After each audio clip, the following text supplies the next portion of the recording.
It is 6 in the morning, the middle of winter, and you are standing in the kitchen in a jumper, waiting for the kettle.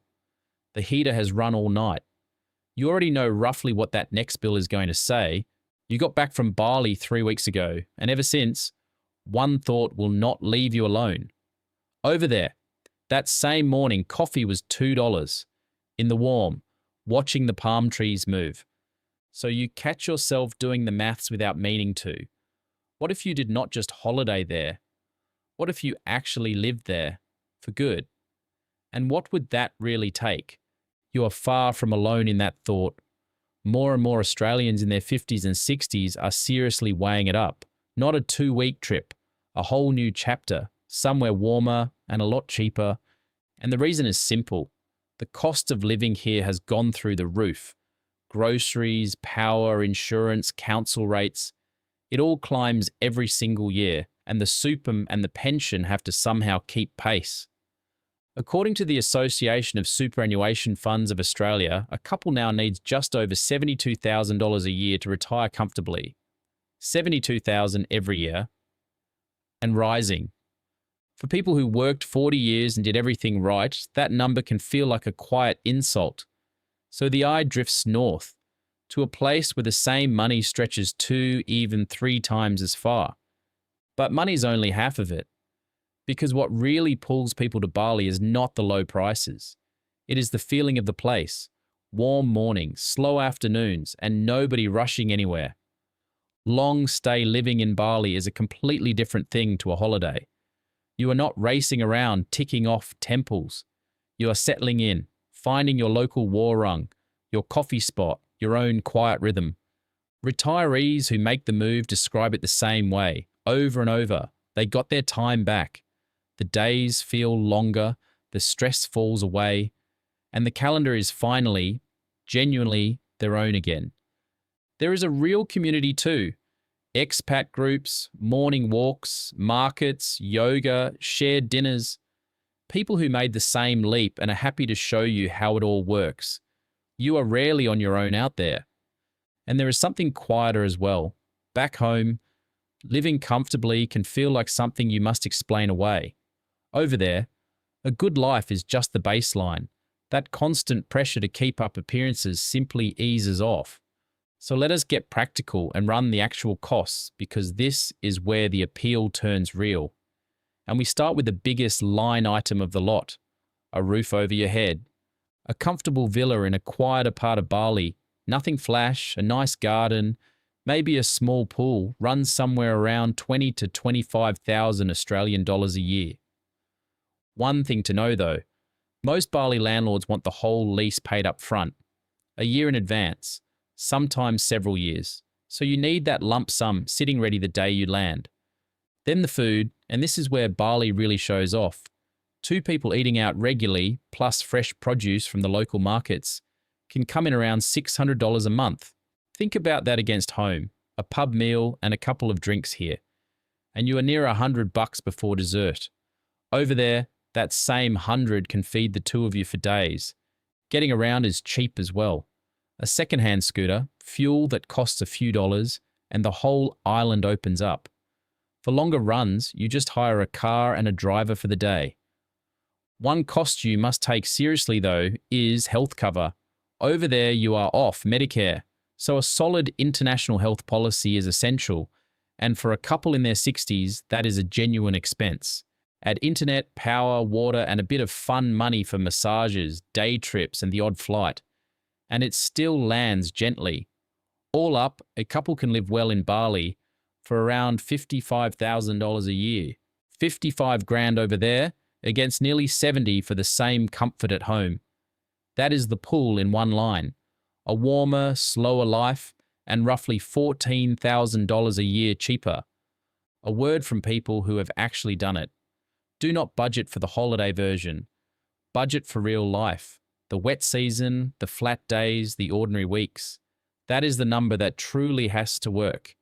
And there is plenty to fill the good days. Temple visits, cooking classes, diving, island hops, or a long lunch that quietly drifts into the afternoon. Retirement here very rarely means sitting around bored. But Bali is not one single place. and where you land changes everything. So let us take a quick tour of the spots retirees actually choose to settle down in.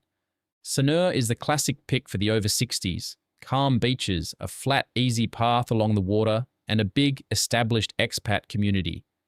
It feels quieter and safer, and it is simple to live in day to day.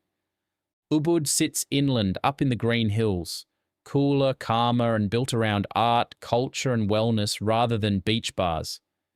If you love markets and galleries and a bit of peace, this is your corner.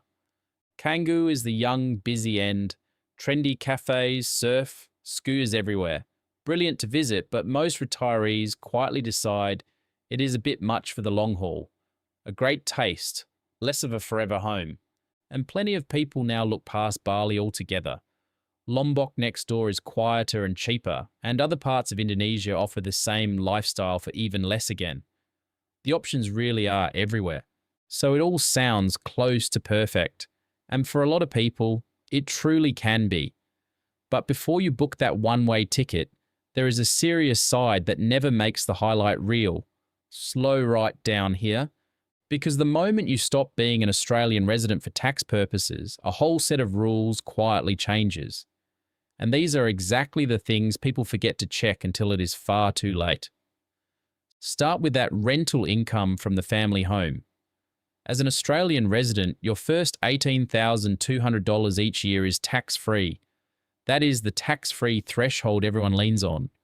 Become a non-resident for tax, and that threshold is simply gone. The Australian Taxation Office taxes non-residents at 30% from the very first dollar. So a real slice of that rent disappears before you see any of it. Next, Indonesia wants its say too. Spend more than 183 days a year there, and you can become an Indonesian tax resident.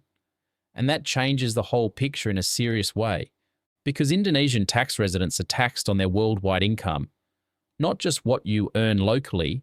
Your Australian super drawdown and your rent can be taxed again over there, at rates climbing as high as 35%. There is a treaty between the two countries meant to stop you being taxed twice on the same dollar. But it is genuinely complex, and it does not mean you simply pay nothing. This is specialist territory, so get proper advice. And watch this catch. A retirement visa or a long lease can itself be treated as a sign you intend to reside there. So you can trip that resident test without ever counting your days on a calendar. Then the trap that can cost the most of all.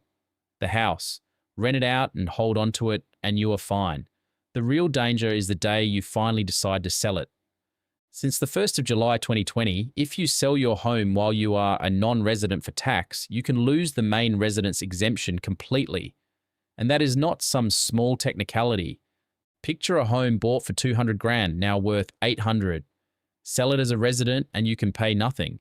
Sell it from Bali as a non-resident and the capital gains bill can run into 6 figures. The fix is boring but powerful.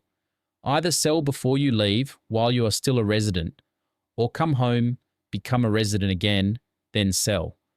Timing is everything here, so get advice before you sign a thing. Then the age pension, which a lot of people quietly bank on. It now starts at 67, not 65. And there are 2 more rules here that catch almost everyone off guard.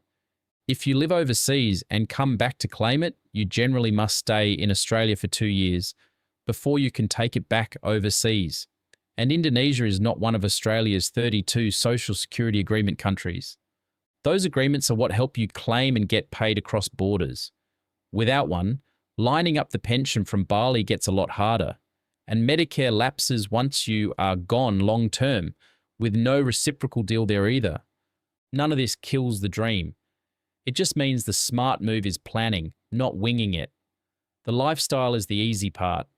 The tax, the timing, and the paperwork are what separate a dream from an expensive mess. The people who thrive over there ease in. A long stay first, not a clean break. Good advice close, options open, and they let the choice prove itself before they fully commit. Do it that way, and Bali can be a genuinely better retirement. If this gave you a clearer picture, hit like and subscribe. It helps these honest videos reach more Australians weighing the same move. Tap the bell for the next one and tell me in the comments if you are running these numbers yourself.